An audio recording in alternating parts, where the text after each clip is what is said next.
Hey everybody, I'm back with Jason Feifer. Jason's the editor-in-chief of Entrepreneur Magazine, podcast host, author. You do a ton of things, which is definitely something I want to talk about. Sure. We're going to have a bit of a wide-ranging conversation here, and that's because it seems to me like your career is really wide-ranging, which is particularly what's interesting to me, and how to prepare for an uncertain future, but always thinking ahead to the next step. Mm-hmm. And I'm really excited to talk about that with you because you have these frameworks and ideas and stories around that really are unparalleled, I think. I mean, I loved your book, Build for Tomorrow, but also I follow your book. Your newsletter is one of the only ones that I read consistently too. But before we begin, you and I have something in common, and I'm not sure if you know this. Is it our shirt?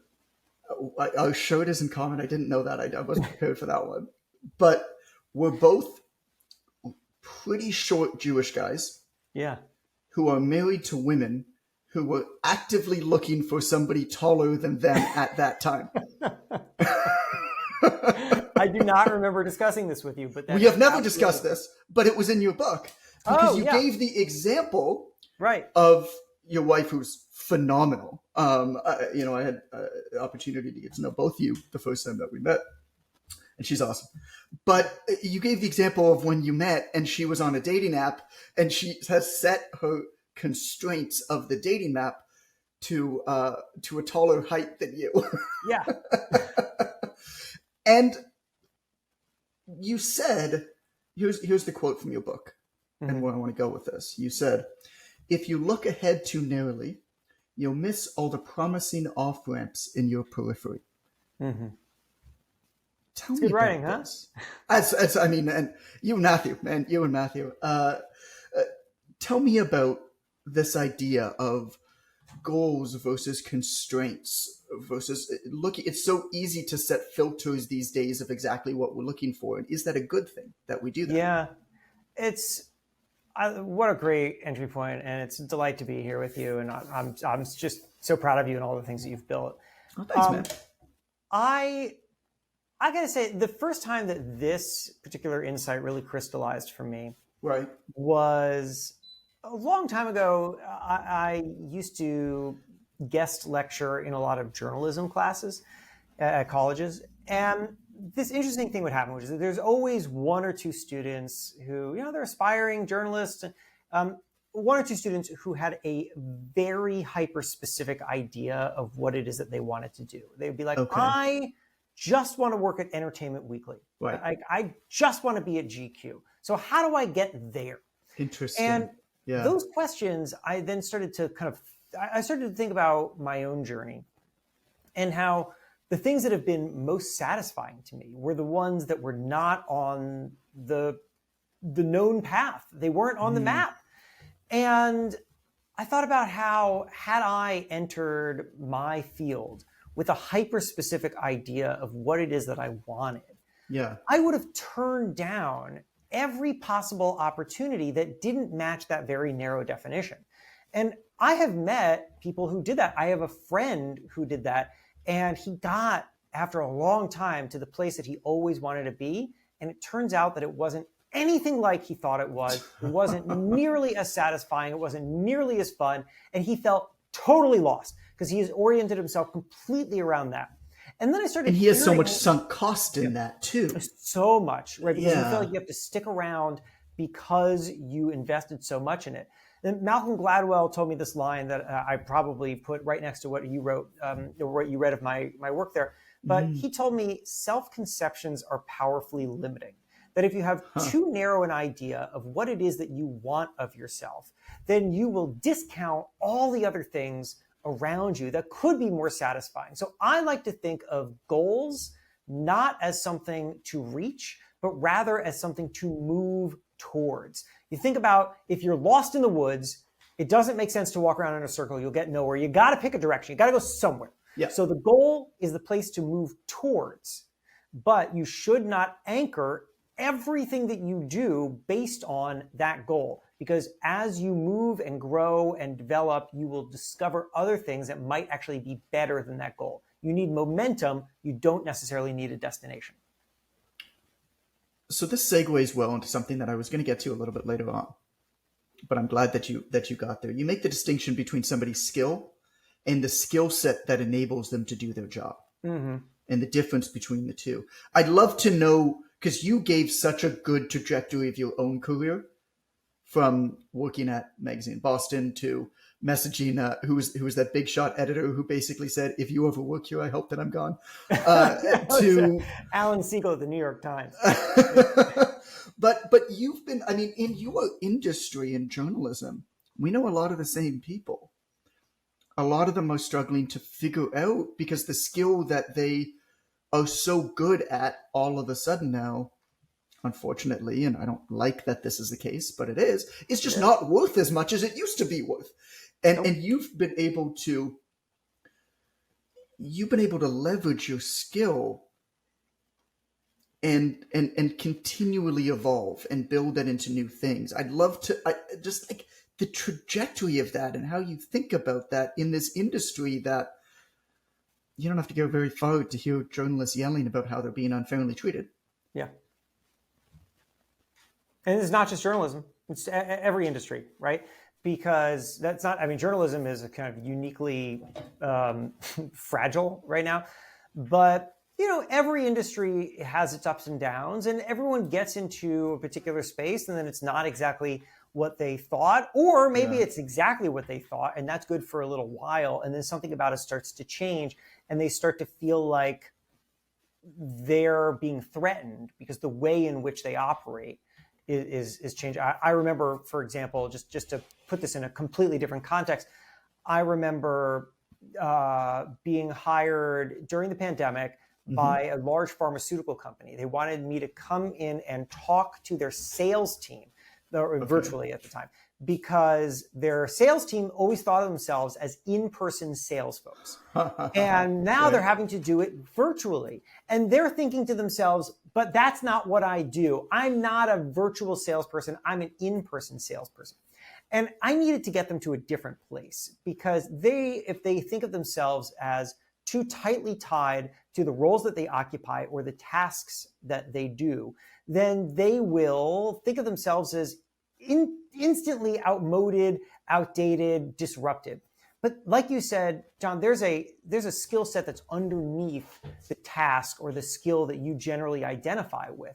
For those salespeople, for example, they're not in-person salespeople. They're not virtual salespeople. What are they? They're people who help others recognize solutions, right? Or they're great communicators who can drive people towards problem solving. It's something like that. And once you start to think about what it is that you do, that I like to call the thing that does not change in times of change, you give yourself so much more flexibility. I would encourage everybody who's watching to try to come up with a single sentence for yourself. Single sentence. First word is I. Every word after that carefully selected because it is not anchored to something easily changeable. So, for example, with me, I could say, what's yours? Yeah. So I could say I'm a magazine editor. Yeah. But, that's not, here's my phone right here. You know who has my phone? With my phone. I have my phone. You know who has my phone number? Who has my phone number is Bill, who's the president of Entrepreneur Media, who's my boss. I don't own Entrepreneur Media. Right. And he could call this number right now, literally while we're talking, and he could fire me. There's nothing stopping him from doing that. Nothing. Yeah. And so if my identity is, I'm a magazine editor, I'm one phone call away from losing my identity. I don't like that. That's not good. So instead, I tell stories in my own voice. 7 words. I tell stories in my own voice. Stories, incredibly important word to me. Yeah. In the last 9 minutes that we've been talking, all I've been doing is telling stories. Yeah. All I've been doing. I tell stories in the book. I tell stories in the newsletter. I tell stories when I'm on stage. That's how I communicate. In my own voice is me setting the terms for how I want to operate. Now, within that, magazines is a great opportunity for now, maybe not for later. Who knows? I don't know. I mean, you've had some time to think about this because you saw it in my book. Do you have something like that for yourself? Some sentence that helps you orient? I haven't thought about a specific sentence, but I can tell you what I do, what I'm interested in. I love building things that weren't previously there. That's what I love doing. There was a line from His name is Dr. John Berardi. I don't know if you've come across his work. He started a company called Precision Nutrition. But when I first wrote the textbook that I wrote, I sent it to him. And he sent me back an email almost right away. And the email, it was faster. Like, he wouldn't have had time. He didn't like bullshit me and pretend that he read it. Like, he wouldn't have time to read anything at this point. Like, that's how quick he got back, right? Yeah. Which is important, by the way, if you're supporting somebody. Enough time to respond is enough time for that person's mind to spiral out of control and all the reasons why somebody hates you. It's really true. But what he said to me was something that I've never forgotten. He goes, "Congratulations. What you did was really great. If it wasn't for you, those pages would be empty." What a great line. And it's a great line. And so that's what I do. I fill pages that would previously be empty. That might be books. That might be the software platform that I own. Right. That's anything that I've done over the course of my career. I'm very good at going from 0 to 1. And what I really love about what you just said there is, like, you've done an incredible job of building a lot of authority in a very particular space, right? In this fitness space. And you've built a lot of products and services to serve people in that space. And you can have an amazing career there. But if you define yourself only by that space, well, then maybe, John, maybe the kinds of work that you do also applies to and can really nourish and help grow people in other spaces too. And if you are narrowing your definition of yourself, you won't recognize those opportunities. You won't engage with them because they feel in conflict with the thing that you've set out to do. So I really love the way that you've described it because it powers what you're doing now, but it can also power what you do next. There's something you said in the book. There's a line that I wrote down. I think I underlined it twice, but there's a line that you wrote down, which is, "We are not what we do. We are why we do it." Mm-hmm. It's so simple and it makes so much sense. But to me, that's at the crux of it, because that allows you to evolve and identify. Because the problem is not that we don't see opportunities. The problem is that it's very hard, for me at least, to figure out whether this new opportunity is the right thing for me at this time. Yeah. And I know that there's only so many things that I can do at any given time. I know that I'm going to do a lot of things, but how do you decide what to do at any given time and go all in? How do you decide what to do? God, you do so many things. And I would think that your day job would be pretty busy. And you also have an amazing family. How do you delineate between what to do and what not to do? I mean, to say yes to me to do something like this, to say yes to some talks, I'm sure you have to say no to some things too. Oh yeah, I say no to a lot. Yeah. But you also have podcasts that you've done with partners, yourself, your newsletter, outside of the magazine, right? Building your authority outside of it. Mm-hmm. What's your litmus test? What's your framework there? So, I mean, I think you need a thesis. I think a lot about time. And so let me tell you, first of all, how I think about time and using my time. Yeah, and then great. Let's talk about how to prioritize that time. All right. So I think of time like a balloon. And here's what I mean by that. Okay. So if someone comes to you, just you can be you, or you can be a kind of generic person answering this question.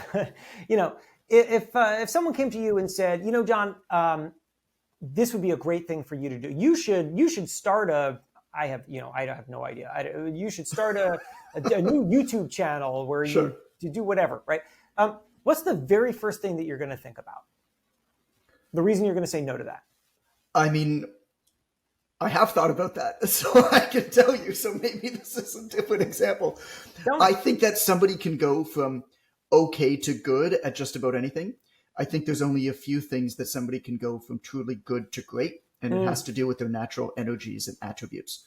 I think that I could be a good YouTuber with a tremendous amount of effort. Yeah. But I know that it's not natural to me.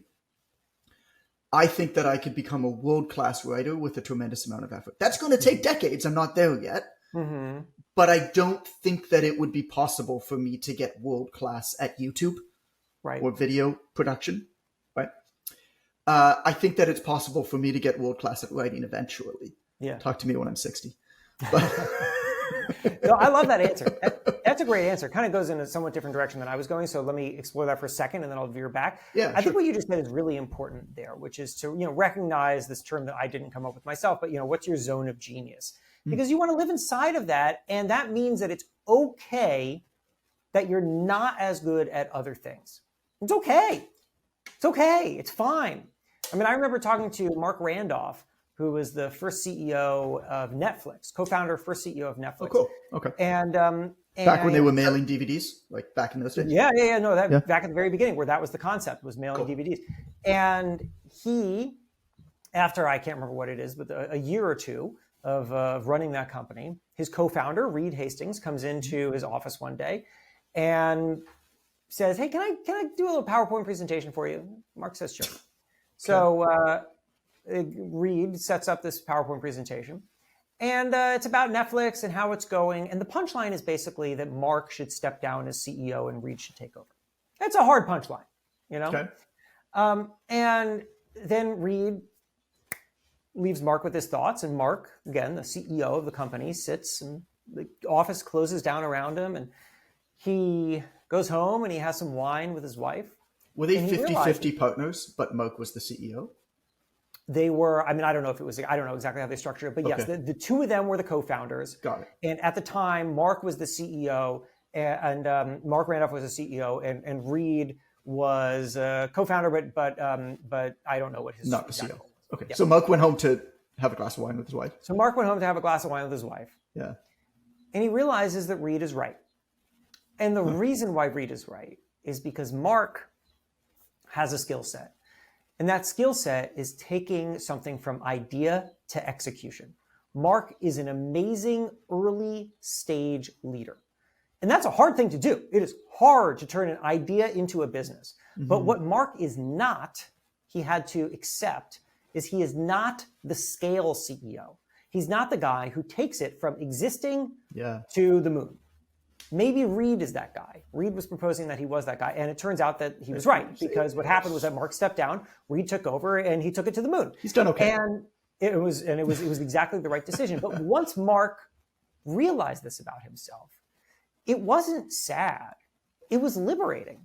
Because at this point, Mark understood where his greatest value is, and therefore he could commit himself to delivering over and over again that greatest value. Nobody says that Shaquille O'Neal was a terrible basketball player because he couldn't shoot three-pointers. Nobody cares. Who cares? It doesn't matter. He was great at what he was great at.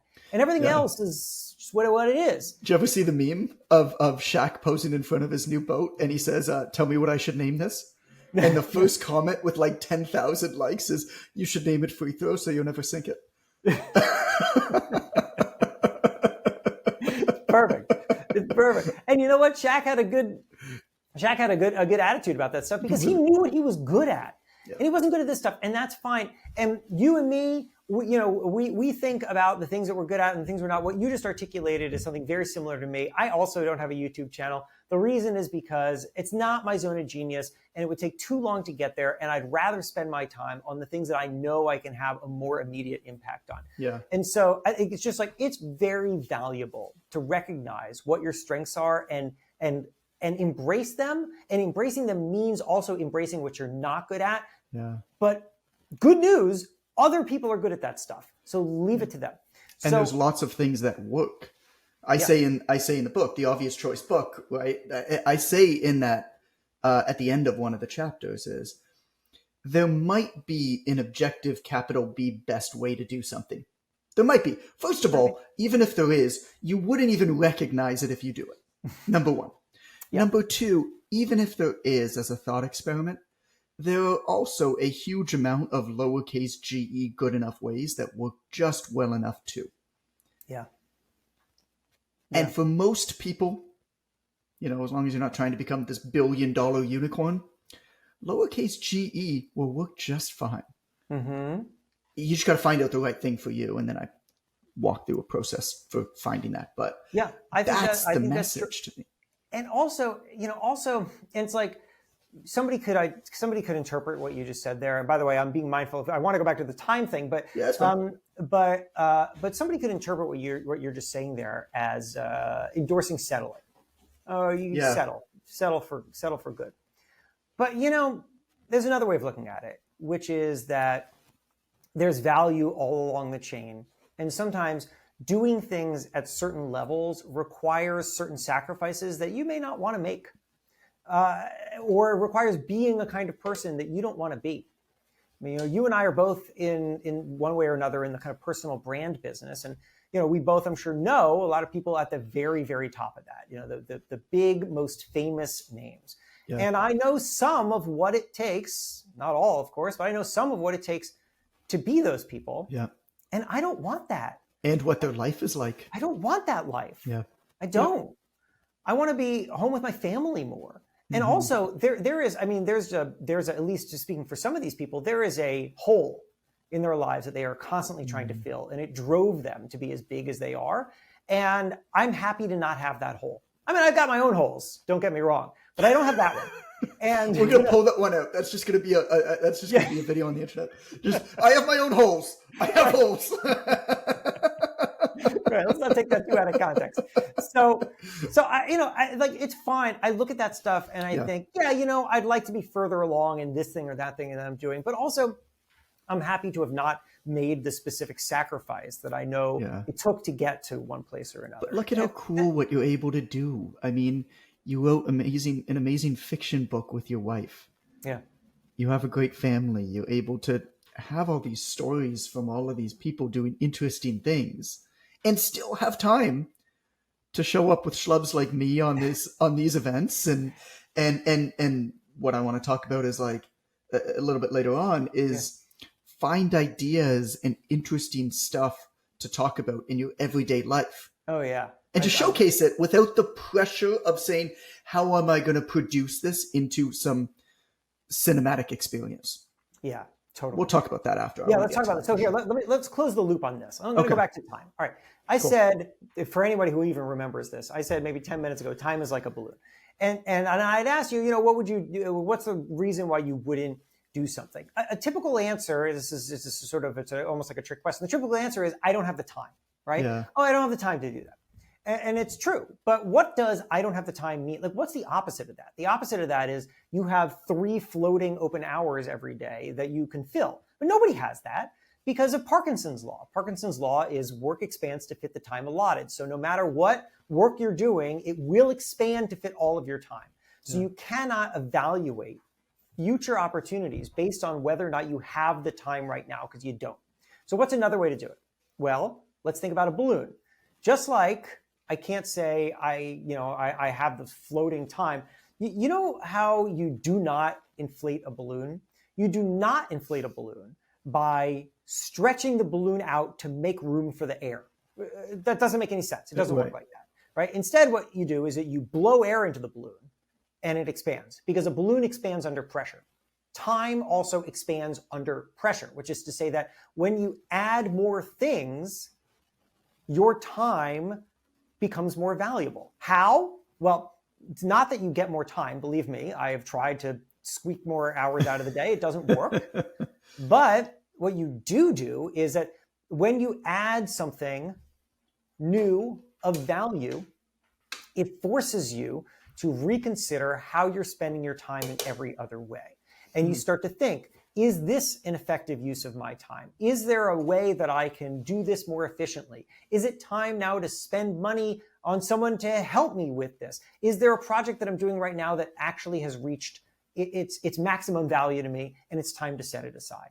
That's how I do it. Every single time that I add something that I think is going to be valuable, it forces a reconsideration of everything else that I'm doing. And it helps me become more efficient and more effective. Now, the question is, well, how do you make those decisions? And the answer has to be that there has to be something that you are working towards. And again, I would encourage you to think about this not at a surface goal level, but rather a little more abstractly. And so, like, what is it that you are working towards in a more holistic way? And for me, right now, that answer is full autonomy of my time. That's what I'm working towards. Full autonomy of my time. And that means that I need to build out systems and create the kinds of resources. And when I think of resources, I think Audience is a resource. And people who follow me on social, people who follow me on newsletters, those are people who can be converted to purchase things that I create that are going to be, I think, of incredible value to them, but I'm going to build them in a way in which I'm building a foundation for me that gives me maximum flexibility. Yeah. Now, I don't want maximum flexibility because I want to go sit on a beach somewhere, but I do want maximum flexibility because I have all of these opportunities. People come to me all the time. Will you be an advisor for my company? Will you partner with me on this thing? I want to explore those things. But to do that, I need to automate some other parts of my life. And so full autonomy of my time is my goal. And everything that I do, everything that I say yes to is driven towards that. Why did I say yes to this? Well, part of that is because I think that really good relationships are a contributor to full autonomy of your time. You need a great network. And so I like the relationship that we have. I'm happy to participate in it. Also, you're going to put me in touch with, in front of valuable people who hopefully will do something. They'll subscribe to my newsletter. They'll follow me on my podcast. They'll get the book. All of that helps contribute to these things. So I'm making these evaluations on a constant basis about, does this, even in an incremental way, help me towards the ultimate goal? So that's interesting that you're able to actually, at the moment of the request on your time, figure out and say, okay, if I do this, it's going to have to replace that. Yeah. I've never been able to do that in the moment. So here's how I navigate this. Twice a year, I leave the country for 4 months. So it's like an 8-4 schedule, more or less. Like I spend the winters abroad, right? And that's because Canada's cold mostly. But what that forces me to do is actually reestablish my schedule and my priorities. And so what I actually do whenever I leave the country and then whenever I come back is I wipe my entire schedule clean, start to finish, and I re-enter in everything. So I reprioritize all the stuff that I was doing before and then all of the things that I want to do. And I'll reprioritize it and put it in just basic big rocks first, then smaller and smaller and smaller, and then rip out the stuff that doesn't work. And it works really, really well because over time now, this is going to be my 11th winter in a row abroad. 12th winter in a row abroad. Over time, you just get better and better and better and better at figuring out what matters to you and what doesn't matter to you. I've come to realize that in large amounts, future John hates current John. But also, I'm just personally really, really bad at making those decisions in the moment. Yeah. I find it's very difficult for me not to just accumulate ongoing. Yeah. And not give away when that happens. And so I envy you in that. But I think that what you're doing is also a really useful strategy. It reminds me of something that Asana did, the like work management company did a little while ago, which is that their employees were getting burned out with too many meetings. And so they ran this experiment where they asked everybody to clear their calendar for 2 weeks of all recurring meetings. Okay. And then only add back the ones that really mattered at the amount of time that they were useful. Huh. Interesting. And what they found was that by giving people this reset option, people added back like half the meetings that they had been doing, and they added them back almost in about half the amount of time. So 30-minute meetings became 15-minute meetings, and so on. And that's a really fascinating experiment, and it shows you that there is real value in stepping back and evaluating. And look, I think that if you have the kind of life that allows for that, and that kind of travel is part of your family life, you can do that. But for other people who can't, I think, sometimes it's a matter of just stepping back a little bit and just asking, did I do today correctly? Right? Like, was there a better way to operate today? Should I have not booked all those things? Maybe I shouldn't. Maybe that wasn't a good use of my time. But also give yourself some grace. I wrote this recently in a newsletter. Maybe you saw it, but I spent a month in Boulder, Colorado recently because we have a lot of family out there, and so me, my wife, and our 2 kids went out to Boulder. And that's where you spent the pandemic too, wasn't it? Yeah, that's where we spent the pandemic. We left. At the time we were living in a tiny apartment in Brooklyn, 1,000 square foot. We had 2 little kids, and we were like, I don't know how to get locked in here for indefinitely. I remember you did that like MTV Cribs of your podcast studio, and you went to the bottom bunk of your kids' bunk bed, that's where I used to record. I used to record my podcasts sitting in the bottom bunk of my kids' bunk beds because the acoustics were great, but also I didn't have room for a studio. So anyway, we went to Boulder for a month, and I tried to deprioritize work during that month because I love being out in Boulder. I love the hikes, I love the bikes, I love that lifestyle. I have a lot of friends out there who don't get to see very often, and so I didn't want to work as much. But of course, work doesn't disappear. And so as a result, what happened was that I was kind of constantly bouncing between, I would go on a nice leisurely hike in the morning, and then I would get back and I would have a crush of work and I'd feel frantic. And then I would have scheduled a coffee with someone at 4 p.m. And I was telling a friend about this. Her name is Catherine Morgan Schaffler. She wrote a book called The Perfectionist's Guide to Losing Control. She's a psychotherapist. And she just gave me this great advice, which is I told her, like, this is making me feel crazy that I'm doing this. And she said, but what's valuable is that you're doing it. Like, because it would have been easier to just not try to do that. Like, what's easier is to say, I'll just absorb myself in the work and I won't try to create this balance. And she's like, so, you're not hitting the bullseye properly or at all. You're not striking that perfect balance. It doesn't matter. What matters is that you're just doing it. And it doesn't matter that you're doing it perfectly. Yeah. And that's something that I've really been trying to apply to a lot of what I do. Like you ask, how do I do all these things? The answer is not perfectly. Yeah. But I'd rather be doing them. It's harder to say yes to these things and try to build something larger than it is to say, I don't know, or like say that use perfectionism as some kind of excuse for, I can't do it all well, so I won't do it at all. It's worth doing if you're doing it. And that doesn't mean that it is going to come out perfect, but that's also the price to pay for saying yes. I think what you hit on a little bit there is just applying first principles to not just business, but to almost, I don't know, I'm going to use this term even though it's overused, like life engineering. Mm-hmm. I mean, it's applying first principles, isn't it? Right. It's similar to that story with Asana, what they did. And they basically applied first principles. They said, if we didn't have any meetings before, what meetings are necessary? Right. Have you ever come across Dr. Gloria Merck's work? Nope. So she's wonderful. So she's also involved in the summit. We did her interview a couple of days ago, but we share a literary agent is how we got introduced. But she is the Chancellor's Professor of Informatics at the University of California. Okay. So she's one of the leading researchers in the world for the intersection between technology and humans. And her research specifically focuses on attention and focus. And she successfully convinced a huge company to completely remove email for a month. Oh. As part of a study. Interesting. And she found a whole bunch of very interesting things. Number one, I mean, people had in-betweens. Like she said, one of the big problems is we don't have mental breaks now between. Mm-hmm. We go from Zoom meeting to Zoom meeting to Zoom meeting. Even that 2-minute break from one conference room to the other conference room makes such a world of difference that we don't have anymore.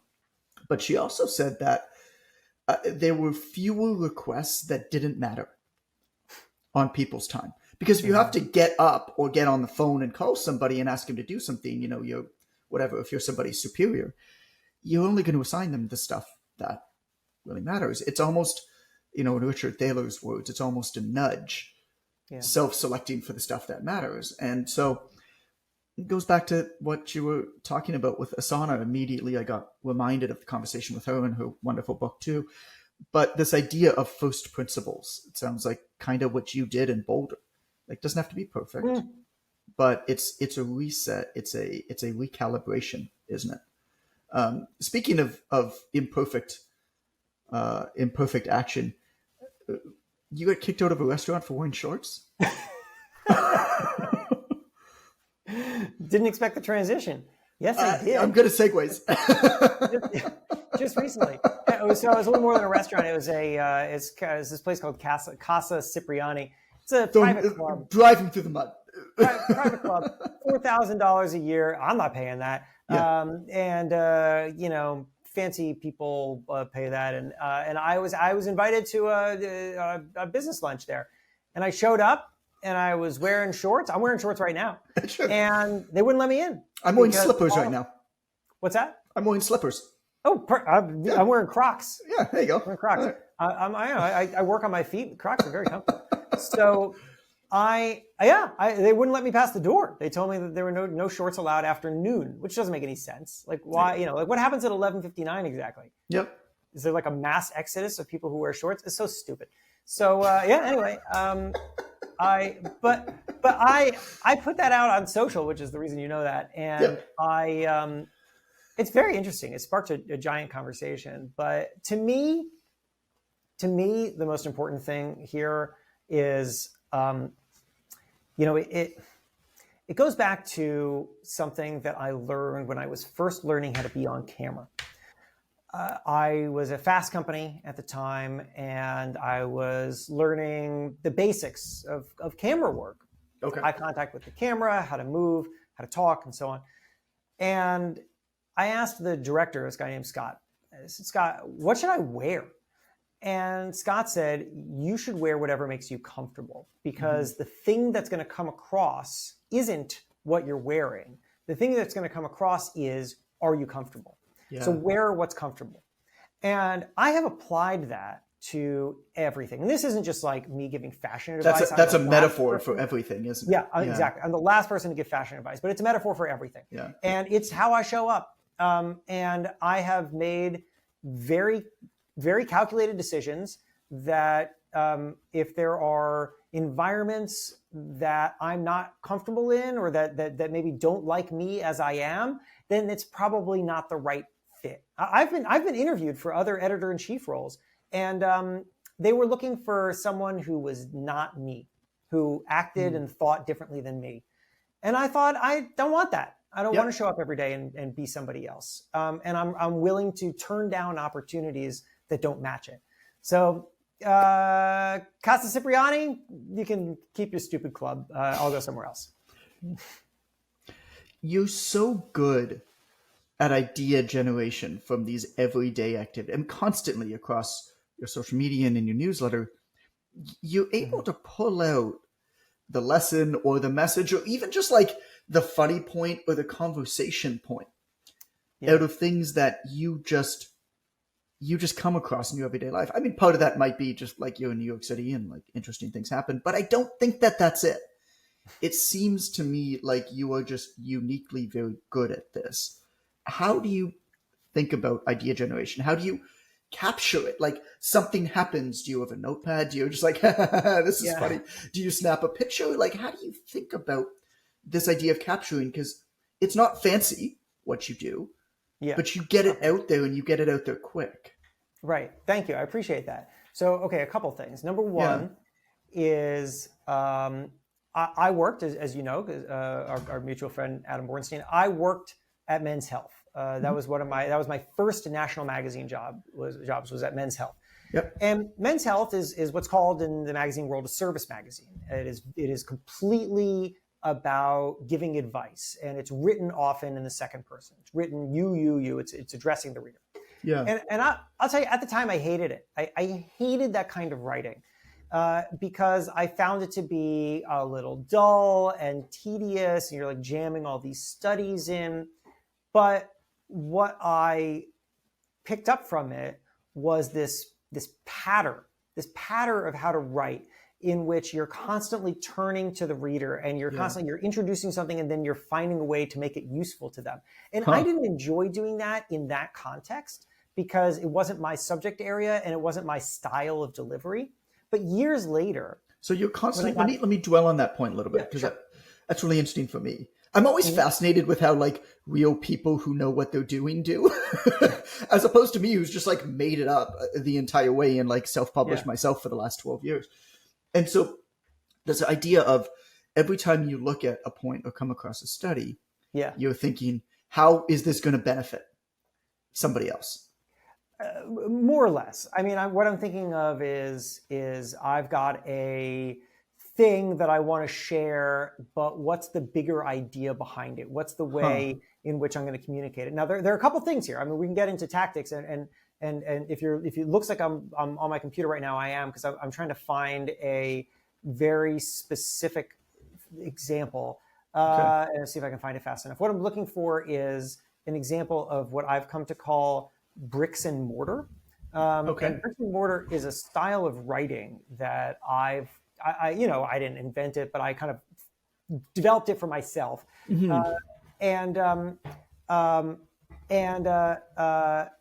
and what it is, sorry, I'm trying to do two things at once, which is defining an example of it and then also tell you about it. But here it is, found it, great. Okay, so bricks and mortar is this.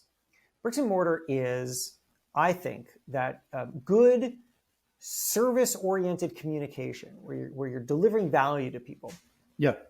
You should be thinking of everything that you're saying or that you're writing as a alternation between bricks and mortar. The bricks are the facts. The bricks are, if I'm telling a story about somebody, then it's the thing that they said or the thing that they're doing or whatever. It's some factual thing. Or, Cipriani, Cafe Cipriani kicking me out, right? Like the kind of the thing about me getting kicked out, that's the brick. It's just the thing. But what connects the bricks? What builds the wall? Mortar does. And the mortar is me contextualizing it for you. Because I'm always mindful, and this, I've trained myself to think about this. Nobody cares. Nobody cares what I have to say. Nobody cares what I have to write. You know what they care about? They care about themselves. And they should, right? Like nobody's watching this because they just like us. They're watching this because hopefully we're going to say things that are going to be of value to them, right? That's the reason why somebody would watch this.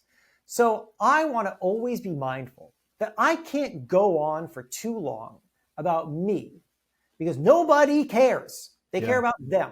So I better make sure that everything that I'm offering, every story that I'm telling, constantly turns back to them. So let me give you an example of what that looks like. So this is from a profile that I did of Jimmy Fallon. I can't even remember when this was. Maybe 2 years ago, I went to 30 Rock and I sat down and had a great conversation with Jimmy Fallon. I wrote this profile for Entrepreneur Magazine about it. And so I asked, this actually goes to this why. We talked about like finding your why here. So I had asked, Jimmy had gone from Saturday Night Live and then he tried to be in movies. He tried to be like a rom-com guy. And I had asked him at the time, I said, so I'm just going to read you this from the story. Yeah. So I asked Fallon, if somebody had asked why that was your goal, what would you have had an answer? He pauses, 3 seconds of silence. No, he finally says, I'm trying to think, why would that be my goal? Maybe from all the books and articles that I've read, the trajectory of someone famous from Saturday Night Live is to do movies. It's just the path. Okay, let's stop for a second. Wow. To me, that's a brick. That's a brick. I'm telling you about Jimmy Fallon. It's maybe moderately interesting if you happen to care about Jimmy Fallon, but it's not about you, the person reading it right now. So that's and he's such brick. Like this like level of just celebrity that you can't even comprehend. You can't even connect you and him at this point. No, you're not Jimmy Fallon. Right? Yeah. You didn't make that decision to go from Saturday Night Live to movies. So, but what he said there is, it's just the path is interesting because it gives you a sense of his mindset at the time. And that's pretty relatable. And Jimmy isn't going to draw that line himself. That's my job. So the very next thing that I write after the show, right? So he says, the trajectory of someone famous from Saturday Night Live is to do movies. It's just the path. End quote. Next paragraph, me. Want to hear the opposite of a self-directed mission? To hear an entrepreneur's greatest trap? 4 words right there. It's just the path.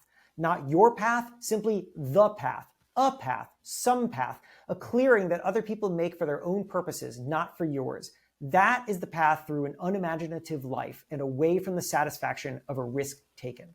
So that right there is the brick followed by the mortar. The mortar was that paragraph that I wrote myself that contextualized it, that gave people something to think about. It doesn't have to be ham-handed. It doesn't have to be, as Jimmy said, you should think about. Really, it doesn't have to be like that. But it has to be something that feels like it's the part of this that someone can take away from themselves. And I have just trained myself to always be thinking about that. So if somebody asks me a question on a podcast or in something like this or on stage or wherever, I will, after 45 seconds of talking about myself or answering, I will get itchy because I'll be thinking, these people don't care. I have to turn it towards them. Yep. What's the point? What's the takeaway? What's the exercise? What's something? And that kind of, frankly, anxiety over that is the thing that's driven me to communicate in that way. You just gave language to something that I've wanted to get better at and worked to get better at so much. And so thank you for that. Yeah, my pleasure. This struggle when you do anything that's nonfiction of there's the hook, there's the story, there's the lead, however you want to call it, right? Yeah. Your job is to tell it and then get the heck out of it as quick as possible and begin to talk about why it matters. Yeah. And that's where you get out of interest in yourself and self-interest to focusing on how they're going to benefit. So let me ask you this then. Mm-hmm. What year was Gandhi born? I do know the answer to that. Well, give me a band. Give me a band. Give me the earliest that you think that he was born, and the latest. Should we contextualize this? Yeah, let's do that. So this is one of my favorite party tricks. It was so much fun. It's so fun. It's so fun. I do this now on stages everywhere. Okay, so here's what you're talking about. So if you're listening to this, think about this question, right? Think about what year do you think Gandhi was born? Okay, do you know the answer? No, I don't know the answer. Okay. Right, you don't know the answer. Now write down what the earliest year you think he was born in, and then the latest year that you think he was born in. That's right. Okay, just keep that. All right, now contextualize it. This is not a trivia question you don't need to know. Yeah. But why are we asking this? Here's why we're asking this. We're asking this because I had gotten curious about whether somebody has developed a system to best predict the outcome of choices. Like, we all have changes that we can make. We all have decisions in front of us. And the thing that holds us back is not necessarily the fear of just change in an abstract sense. It's that we don't know which decision is the right one. And so my question was, has anybody done a good job of figuring out how to predict what's going to come next, and therefore, as a result, could be better at making decisions? And so I looked around, I found this interesting company called Good Judgment. Good Judgment is a forecasting company, which means that, if you're in the plastics industry and you want to know what's going to happen in plastic manufacturing in the next 2 years, you reach out to them, you give them your questions. They distribute those questions to a global network of what they call super forecasters. Super forecasters are people who have been found to be, through a rigorous series of tests, to be considerably better than the average person at looking at data sets and predicting what's going to happen as a result. And that's a combination of inherent, just the way that their brain works, but also, just quants, just like number crunchers. But it's not just that, isn't it? It's like a natural attribute too. Yeah. It's analysis. So I reached out to the CEO, his name is Warren Hatch, who's a super forecaster himself. Mm-hmm. And I said, Warren, what are super forecasters doing that the rest of us could learn from? And he lists off a whole bunch of things. They're great pattern matchers. They're good at recognizing their own biases and setting them aside. But perhaps most importantly, he said, they're not overconfident. Because, Warren says, if you get people together in a room, imagine everyone who's watching or listening to this right now is together in a room, and I said, raise your hand if you're overconfident. No hands will go up unless somebody's being funny. But if you test people, this is what Warren tells me. He's like, but if you test people for overconfidence, what you'll find is that actually a lot of people are overconfident. So of course I said, well, how do you test for overconfidence? And he said, it's a whole long thing, but I'll give you one example. And the example was the question that you just asked. What year was Gandhi born? I said, I don't know what year Gandhi was born. And he said, it doesn't matter. It's not a trivia question. So for those who don't have an answer yet, think about this for yourself right now. What is the earliest year that you think Gandhi was born? And what's the latest year you think Gandhi was born? Earliest and the latest. So again, I said, I don't know. He said, it doesn't matter. Just pick a year, pick a rate. So I said, did you have one when you read this? Did you? So I've read his entire autobiography. Oh, so I had a pretty good idea. I had a pretty good idea of the time. I didn't know the exact year, but I had a pretty good idea of it. Right. Okay. Well, for those who didn't read his whole autobiography, so that's a good flex, by the way. I said, I said 1940 to 1955. That's what I said, 1940 to 1955, which is an embarrassing answer. The answer is 1869. It's awful. I'm an idiot. I should read his autobiography. And so, it's very good. Yeah, I bet it is. So Warren says, but that's okay. He says the point of this is not to know when Gandhi was born. Yeah. The point of this is to be aware of the knowledge you think you have. Because, Warren said, what we tend to do is we tend to enter into decision-making, keeping our bands very narrow. And the interesting thing about this example is that it gives you this kind of range of years so that you can see the band. I picked 1940 to 1955. I picked 15 years. Yeah. Based on all of human history, and I clearly didn't know anything about Gandhi. Like, I didn't know the answer, and yet I put my stake in the ground in a narrow range, and I said, it's got to be this. Right. And Warren said, you should have had your bands wider. And I said, well, what's the point? I'm not judging you on being, this isn't The Price is Right. I'm not judging you at being the closest without going over. I mean, it doesn't matter how close you are. It just matters that you're in that window. Right. And Warren says to me, I said, what's the point of widening your bands? He says, it's really about how confident should you be in the knowledge you think you have.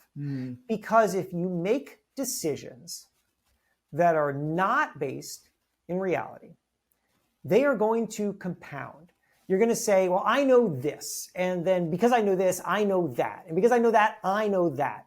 And, he's a wonky guy. He says, soon you're going to be very far out on a statistical limb, needlessly so. Yeah. And I found this to be so interesting, this idea that I had, what would have answered the question correctly is actually if I said, I don't have any idea when Gandhi was born. The earliest he could have been born was 1600 and the latest was 1980, right? Like that would have actually that would have been correct. Yep. That would have been the correct answer. But instead, I went in with an incredibly narrow band. And the point that Warren is making is that we are often evaluating things based on very narrow bands, even though we don't have enough information to actually justify the narrow bands. And John, this is so interesting. So the Gandhi thing is in the book. This is not in the book because I did this after the book, but tell me. I have been traveling. I've been traveling the country giving talks now for since COVID, and I do this exercise. Okay. I have people answer this question. I play the video of me answering the question with Warren and him explaining. And there is a fascinating difference in audience groups. So when I am talking to experienced professionals, first of all, if they're in a large group, they will almost never actually volunteer an answer. I was going to say the hood mentality of the social situation must impact how they answer too. Very much so. If I can get one person to answer, then a whole bunch of people will answer. But in large groups, a lot of people won't. In smaller groups where people feel comfortable with each other, some people will start to throw out answers. And their answers they're not usually as bad as mine, 1940 to 1955, but they're usually all relatively similar in terms of age range or year range. So 15, 20-year bands. Just tight bands. Just tight bands. And if you do this at dinner next time with somebody, you almost guarantee that's what they're going to do. They're going to give you a narrow band. But then I also do this with college students because I speak to a lot of colleges. Okay. College students just start throwing out 100-year, 200-year, 500-year ranges. And they'll just be like, I don't know, 1800 to 1900. 1800 to 2000, but they just start throwing them out. And then, everyone starts laughing and having fun. But like, I was thinking, what's going on here? And my hypothesis is that experienced professionals, like you and me, and probably most of the people listening, experienced professionals move through the world with the expectation that they have to know the answer. Yeah. Wow. And as a result, we have programmed ourselves to go into situations where even if we don't know anything, we will have some kind of false confidence for picking an answer. Whereas college students don't do that. They have no expectation that they know the answer. And therefore, it's perfectly comfortable and reasonable for them to just have wild guesses. And the wild guesses are basically them saying, I have no idea. And the amazing thing is that we, the experienced professionals, are on the wrong side of this. Yeah. We would do much better if we walked into situations where we were unfamiliar with something and were completely comfortable with our lack of familiarity, because that is actually going to allow us to consider a far wider range of information, at which point we can make more interesting and informed decisions and also recognize things that they wouldn't have recognized before. Yeah. I mean, at the very beginning of our conversation, we were talking about how to not narrow down your own understanding of yourself, right? And I give you that Malcolm Gladwell quote, self-conceptions are powerfully limiting. You don't want to narrow yourself, right? So we're doing the same thing externally. We're narrowing in on the range of information that we're willing to consider. But when you're in a fluid situation, what you need is actually to be completely okay not knowing the answer and saying, I'm going to surround myself with people who have insights that I don't have, and we're going to find an answer together. And if I'm the leader, people aren't going to distrust me because I don't know the answer right now. Actually, they're going to trust me more because I don't know the answer, because it means that I'm committed to finding the right answer. We have to widen our bands, and that's the point of the Gandhi exercise. That's brilliant. I might quote you on that college study in the book. I'm thinking I might add in a section, because I talk at length about how powerful and important it is to admit that we're actually amateurs. Yeah. And that allows us to take actions. Well, Jason, thank you. This was fun.